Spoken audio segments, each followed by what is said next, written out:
আজ আমার মুসলমান একদিকে নামাজও পড়ে আর একদিকে মাজারের কাছে গিয়ে দুর্বল হয়ে যায়। আছে না? আছে কি না? মাজারগুলির কাছে গিয়ে সাহায্য কামনা করে। আমার নিজের চোখে দেখেছি মাজারে গিয়ে কিভাবে সেজদা দেয় কবরকে। বলেন নাউযুবিল্লাহ। আল্লাহ ছাড়া কাউকে রুকু সেজদা করা যায় না। যা চাবার আল্লাহর কাছে চাইতে হবে। ওয়াইজা সাআলতা ফাসআলিল্লাহ ওয়াইজা ইসতাআনতা ফাসতাইন বিল্লাহ। যা কিছু চাওয়ার আল্লাহর কাছে চাও, যা কিছু বলার আল্লাহকে বলো। সব কিছু করার মালিক তিনি। সুবহানাল্লাহ বলেন। এই জন্য মাজারের সাথে মুসলমানদের সম্পর্ক হবে না, মুসলমানদের সম্পর্ক হবে মসজিদের সাথে। কিসের সাথে? বলেন জোরে। আপনি কোন অসুবিধায় পড়েছেন,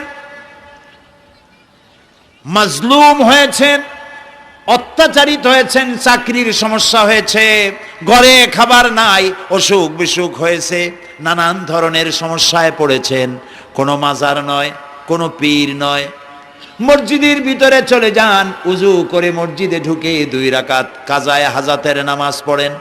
রাসূলুল্লাহর উপরে যখনই বিপদ হতো তিনি নামাজে দাঁড়ায় যেতেন। সুবহানাল্লাহ বলো। আপনি কেন যাবেন একটা কবরের কাছে? আপনার সাহায্য কামনার জন্য কোনো পীর নয়, আপনার সাহায্যের জন্য কোনো কবর নয়। সাহায্য পাওয়ার জন্য কে? আল্লাহ চান আপনার ঈমানটা খালেস হোক। আল্লাহ তাআলা এটা বরদাস্ত করতে পারেন না যে মানুষ কারো কাছে গিয়া আরেকজনের কাছে গিয়ে নতি স্বীকার করুক। আল্লাহ সহ্য করেন না। ইন্না শিরকা লাযুলমুন আযীম। শিরক হচ্ছে মস্ত বড় জুলম, অত্যাচার। আল্লাহ সব থেকে অপছন্দ করেন কোন গুনাহ? বলেন শিরক। আল্লাহ সহ্যই করেন না। কেন করেন না? একটা যুক্তিতে আসে। যারা বিবাহ করেছেন তাদের স্ত্রী যদি স্বামীর সাথে যে ধরনের হাসি খুশি প্রেমের আদান প্রদান করে, স্বামী ছাড়া যদি আরেকজন পুরুষের সাথে এরকমের ভাব বিনিময় করে, ফোনে কথা বলে, প্রেম করে, খুব সুন্দর করে ভালোবাসা দিয়ে যদি চিঠি লেখে অন্য পুরুষের কাছে অথবা প্রেম নিবেদন করে, তাহলে স্বামীদের অবস্থা কেমন হবে বলেন? এইটার জবাব দিতেও যদি দেরি হয় তো খুবই কুলক্ষণ। হ্যাঁ, ভয়ানক হবে, ভয়ানক হয়ে যাবে। নিজের চরিত্র যতই যা হোক, বউর চরিত্র ভালো চাই। আচ্ছা বলেন তো, স্ত্রী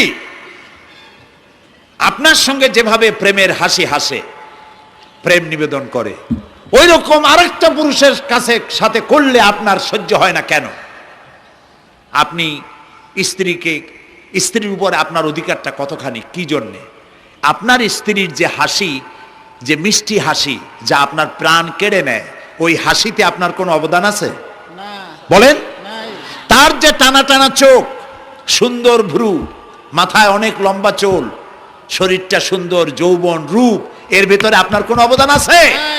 হ্যাঁ আছে, একটু তো আছেই। আপনি যে মুখ দিয়ে বউটা হাসে, সেই ঠোঁটে একটু লিপস্টিক লাগাইছেন। যে চোখের জন্য আপনি পাগল, সেই চোখে একটু কাজল লাগাইছেন।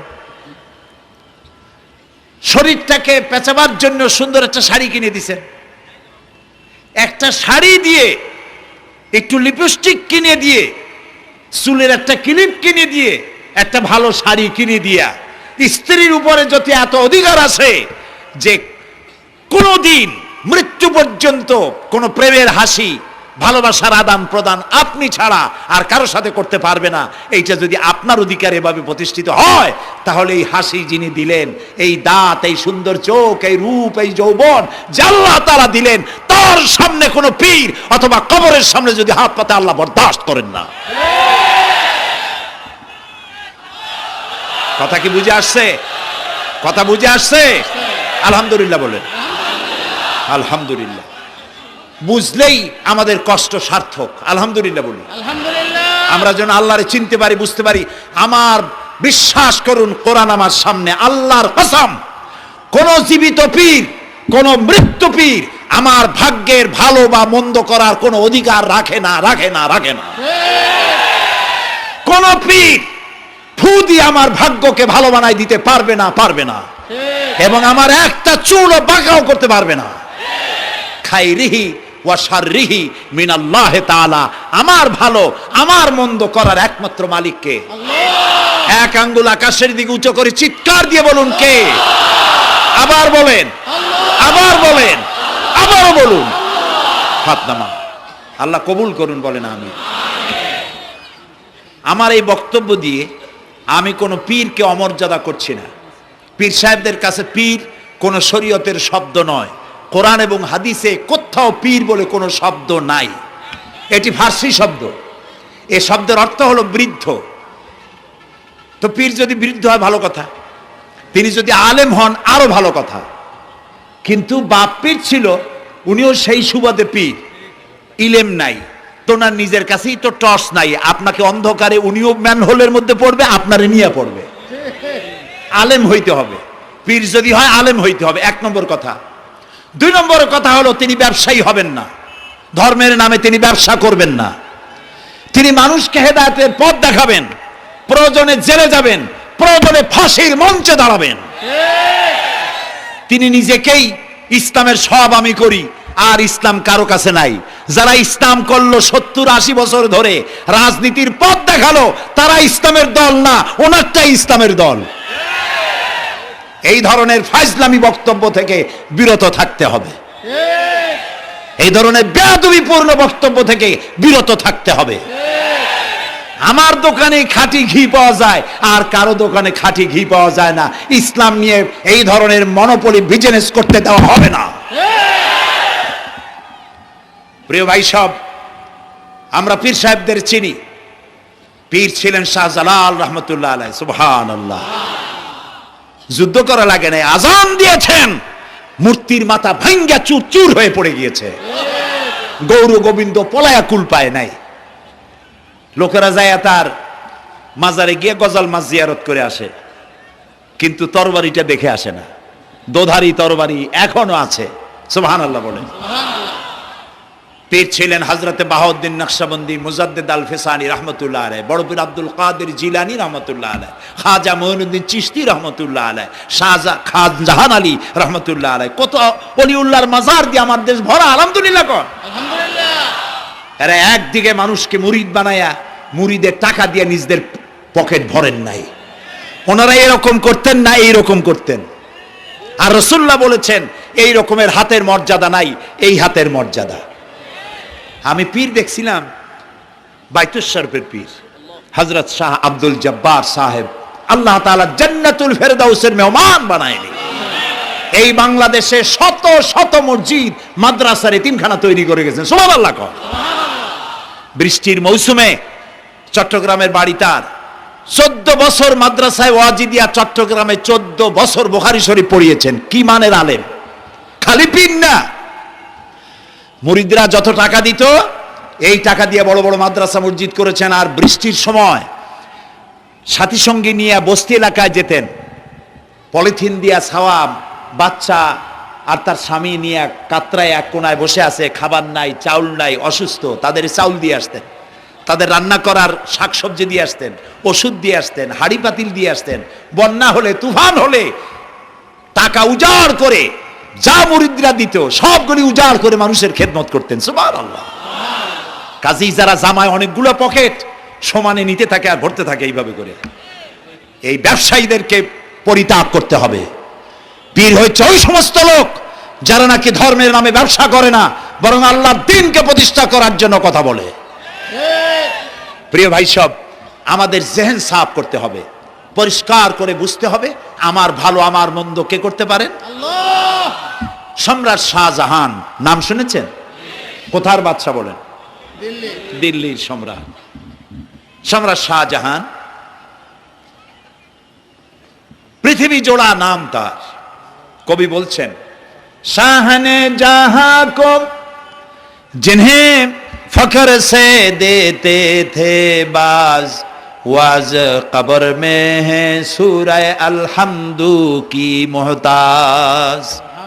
যে শাহজাহানকে কর দিয়া ট্যাক্স দিতে পারলে জনগণ নিজেদেরকে গৌরবান্বিত বলে মনে করত। সেই শাহজাহান কবরে শুয়ে আছে, সূরা ফাতিহার মুহতাজ হয়ে আছে। সুবহানাল্লাহ।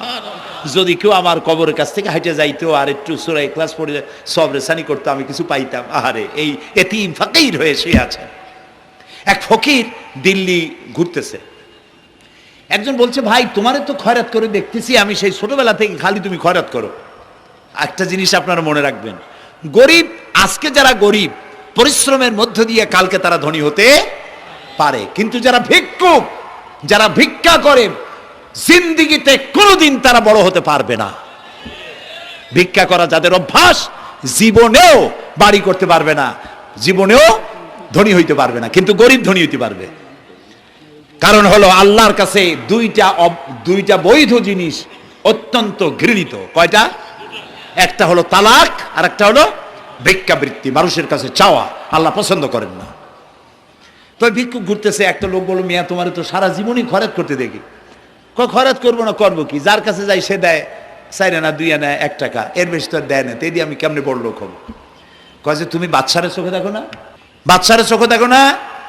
কয় বাদশার কাছে কি আমার মতো লোক যাইতে পারে নাকি? কল না, যাইতে হবে, যাও। বাদশাহ একবার যাবা, এমন দেওয়া দেবে জীবনে আর তোমার খয়রাত করা লাগবে না। পাতি শিয়ালের পিছনে ঘুরে তো লাভ নাই। পাতি শিয়ালে খায় মুরগি, তোমার একটা ঠ্যাং দেবে, দাঁতের খেলালের কাজ হবে না। বাঘের পিছনে ঘোরো, বাঘে খায় গরু আর হরিণ, একটা রান দিলে তুমি 1 সপ্তাহ খাইতে পারবা। কাজে ঘুরতে গিয়েও বোঝা উচিত কার সাথে ঘুরি। তো বলছে বাদশার কাছে যাও। তো বাদশারে পাবো কই? কই তো দেখলাম কেবল মসজিদে ঢুকলো। তারপরে ফকির গিয়ে দাঁড়ায় আছে বারান্দায়, দেখে যে উনি বাদশা ভেতরে বসে হাত তুলে আছে ভাবে, আর চোখ দিয়ে পানি পড়ে দাড়ি ভিজে ভিজে পড়তেছে। নামাজ শেষ করে, মোনাজাত শেষ করে বাদশা বেরিয়েছেন। কোন বাদশা? শাহজাহান। বাইরে আসার পর ফকির বলল, আসসালামু আলাইকুম বলে ফকির রওনা করছে। বাদশা বলে, দাঁড়াও, তুমি যে রওনা করলা, তোমার তো ভিক্ষুক মনে হয়, আর লোকেরা যারা ভিক্ষুক না তারাও তো আমার কাছে চায়, আর তুমি তো ভিক্ষুক, চাইলে না কেন কিছু? ভিক্ষুক বলে, জাহাপানা, আমি কিছু চাইতে এসেছিলাম আপনার কাছে, কিন্তু আপনার করুণ অবস্থা দেখে আমার জ্ঞানের চোখ খুলে গিয়েছে। আমি দেখতে পেলাম আমি যার কাছে চাইতে এসেছি, আমি তো কান্দি না, হাতও বাতি নাই। যার কাছে চাইতে আসলাম দিল্লির সম্রাট, আবার কোন সম্রাটের কাছে হাত পেতে ভিক্ষুকের মতো কি জানি চায়, আর চোখ দিয়া পানি পড়ে দাড়ি ভিজে ভিজে পড়ছে। আমার জ্ঞানের চোখ খুলে গেছে, দুনিয়ার বাদশার কাছে আর চাইব না। বাদশা কান্দে যে বাদশার কাছে, তার কাছেই চাইব। প্রিয় ভাই সব, এই জন্যে জিহ্ন সাফ করে ফেলুন। দুনিয়ার কোনো মানুষের জন্য, মানুষের কাছে নয়, কোনো কবরে নয়, কোনো কারো কাছে নয়, আল্লাহ তাআলার কাছেই আমরা নামাজের মধ্যে ঘোষণা করেছি, ইয়্যাকা না'বুদু ওয়া ইয়্যাকা নাস্তাঈন। আল্লাহ তাআলা, তোমার একমাত্র ইবাদত করি, তোমার কাছেই সাহায্য চাই। কাজেই সাহায্য আল্লাহর কাছে। কার কাছে চাইবো বলেন? আল্লাহ আমাদের ঈমান পোক্ত করে দিন। আমরা বলি আমিন, আমরা বলি আমিন। অসুখ বিসুখ হইলে পরে ধৈর্য ধরবেন। অনেক মানুষ আছে জ্বর হইলে কয় যে এত নামাজ পড়ি খালি জ্বর আমারই হয়, এত রোজা রাখি, ভালো ভালো কাম করি, আমার ছেলের অসুখ মোটে সারি না। এই জাতীয় কথা বলবেন না। মুমিনের পায়ে যদি কাঁটাও ফোটে, সওয়াব থেকে খালি নাই। ধৈর্য ধরতে হবে। কাঁটা ফুটছে, বলেন ইন্না লিল্লাহ। আজাবান লিল মুমিন, মুমিনের জন্য বড়ই আশ্চর্য ব্যাপার, বিপদ হইলেও শুকর আদায় করে, আর সুখে থাকলেও শুকর আদায় করে। সুবহানাল্লাহ বিহামদি। বিপদ আসলে সে বলে ইন্না লিল্লাহি, বলেন ইন্না লিল্লাহি ওয়া ইন্না ইলাইহি রাজিউন। আর যখন শান্তি আসে বলে আলহামদুলিল্লাহ। দুই অবস্থায় তার জন্য নিয়ামত আল্লাহর তরফ থেকে সে পায়, আলহামদুলিল্লাহ। প্রিয় ভাই সব, তো আল্লাহর উপর ঈমান আনার জন্য কয়টা শর্ত বলছিলাম? এই যে প্যাচ লেগে গেছে, কয় যে 3টা। আল্লাহর উপর ঈমান আনার জন্য শর্ত কয়টা? 4টা। 4টার বলছি কয়টা? 2টা। আরেকটা হচ্ছে আল্লাহর কুদরত, এ বিশ্বাস করা। আল্লাহর কুদরত মানে শক্তি। আল্লাহর কিছু বিশ্বাস করবেন, বলেন জোরে। শক্তি। আকাশ এবং জমিনে শক্তিশালী কে? কিন্তু আমার দেশের জনগণ, কিছু কিছু রাজনীতিবিদরা বলে জনগণই নাকি সকল ক্ষমতার, সকল শক্তির উৎস। কি পাগল! তুমি ক্ষমতার উৎস? নাকের মধ্যে ময়লা, দাঁতে ছাতা, পেটের মধ্যে দুর্গন্ধ ভরা, ক্ষমতার উৎস? আশ্চর্য কথা। এই যে ক্ষমতার উৎস, হাজার হাজার লোক এখানে বসা, দুইটা ভাউয়া ব্যাংক যদি দুই কোণা দিয়ে ঢোকে, ভাউয়া ব্যাংক চেনেন? বিগ সাইজের ব্যাংক, দুইটা যদি দুই দিক দিয়ে ঢোকে লাফাইতে লাফাইতে, সামনে যারা আছে এমনি লাফাবে। অন্তত টঙ্গী তামিরুল মিল্লাত মাদ্রাসা ছাড়াইয়া তারপরে ফিরে তাকায় বলবে, ভাই আমরা দৌড়াই কেন? ব্যাংকের সামনে অসহায়, বল্লা ভীমরুলের সামনে অসহায়, সাপের সামনে, বিচ্ছুর সামনে অসহায়, তারা কয় সকল ক্ষমতার উৎস জনগণ। কপাল পোড়া! ক্ষমতার উৎস জনগণ নয়। এটা কোরআনের সাথে কন্ট্রাডিকশন হয় এ কথায়। আল্লাহ বলেছেন আন্নাল কুওয়াতা লিল্লাহি জামিয়া, সকল ক্ষমতার উৎস কে? আল্লাহ। চিল্লায় বলো আল্লাহ। ক্ষমতা কি দেখছেন? মাত্র 1.5 মিনিট। কয় মিনিট? মাত্র 1.5 মিনিট। আল্লাহ বলেছেন কোন? সাথে সাথে তামিলনাড়ু, মালয়েশিয়া, ইন্দোনেশিয়া, থাইল্যান্ড, মালদ্বীপ, শ্রীলঙ্কা, 2 লক্ষ লোক শেষ, 1 লক্ষের খোঁজ নাই। সমুদ্রের পানি 33 ফিট উঁচু হয়ে এসছে। সুবহানাল্লাহ কই দিচ্ছে করে না?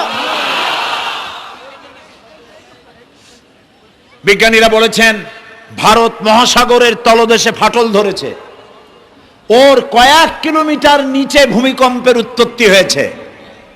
ভারত মহাসাগরের পানি 3 হাত না 4 হাত? কত কিলোমিটার আল্লাহ জানে।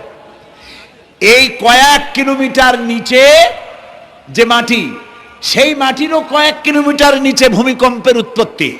এখান থেকে ভূমির কম্পন হয়েছে, সেই ভূমিকম্পে সমস্ত মহাসাগরের মধ্যে, ভারত মহাসাগরের মধ্যে জলকম্পন শুরু হয়েছে।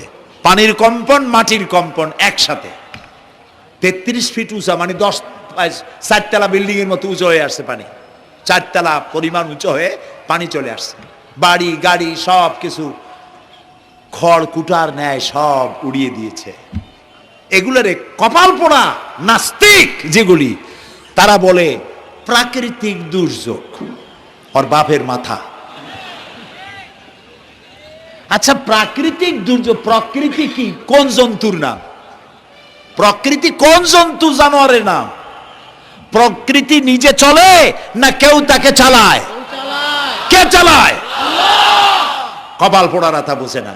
বিশ্ববিদ্যালয়ের শিক্ষক হয়েছে তো, আল্লাহ দিয়ে আসি কোথায়? তবে সব খারাপ না, ভালো আছে আলহামদুলিল্লাহ।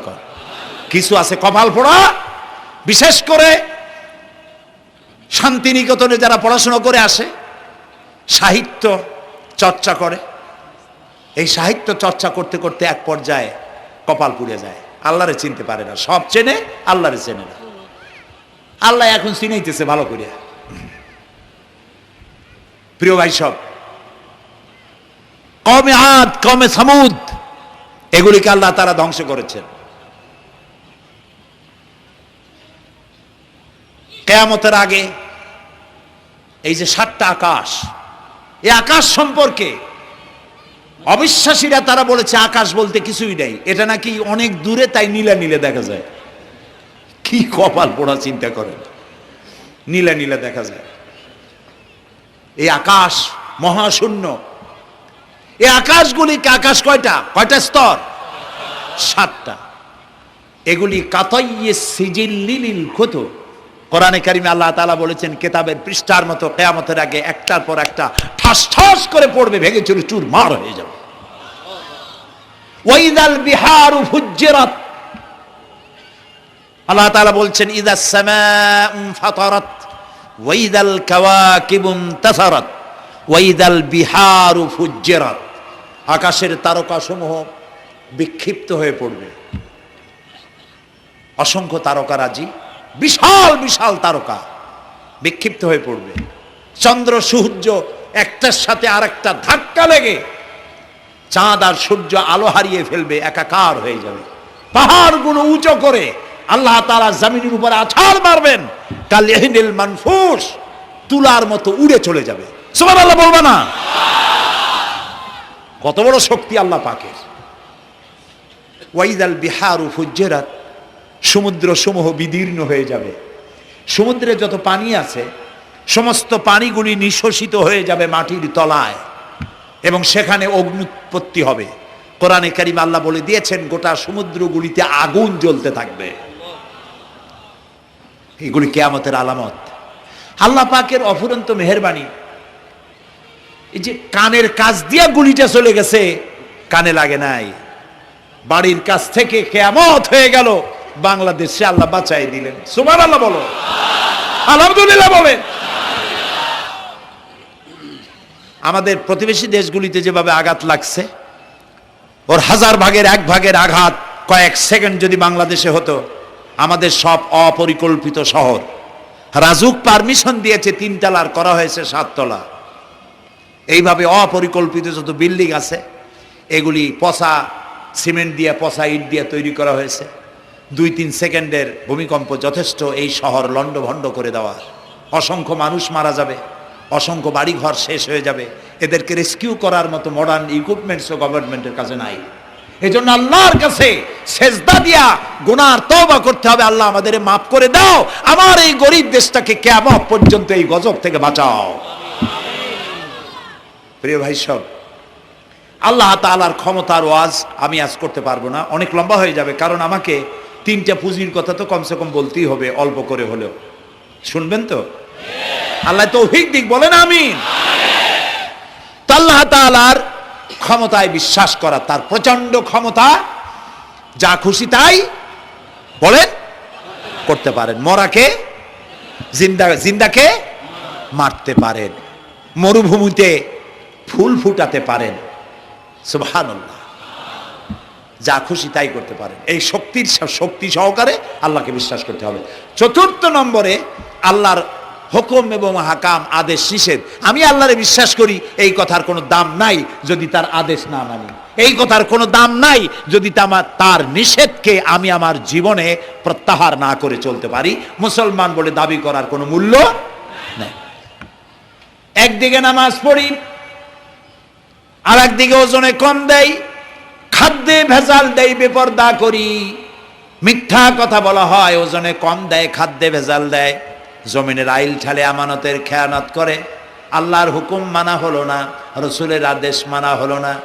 আল্লাহর উপর ঈমান আনার জন্য 4র্থ শর্ত হচ্ছে আল্লাহ যা বলেছেন মাথা নত করে মেনে নিতে হবে, বলতে হবে সামি'না ওয়া আতা'না। বলেন সামি'না ওয়া আতা'না, শুনলাম আর মেনে নিলাম। বলেন তো জোরে, শুনলাম আর মেনে নিলাম। সুবহানাল্লাহ বলেন।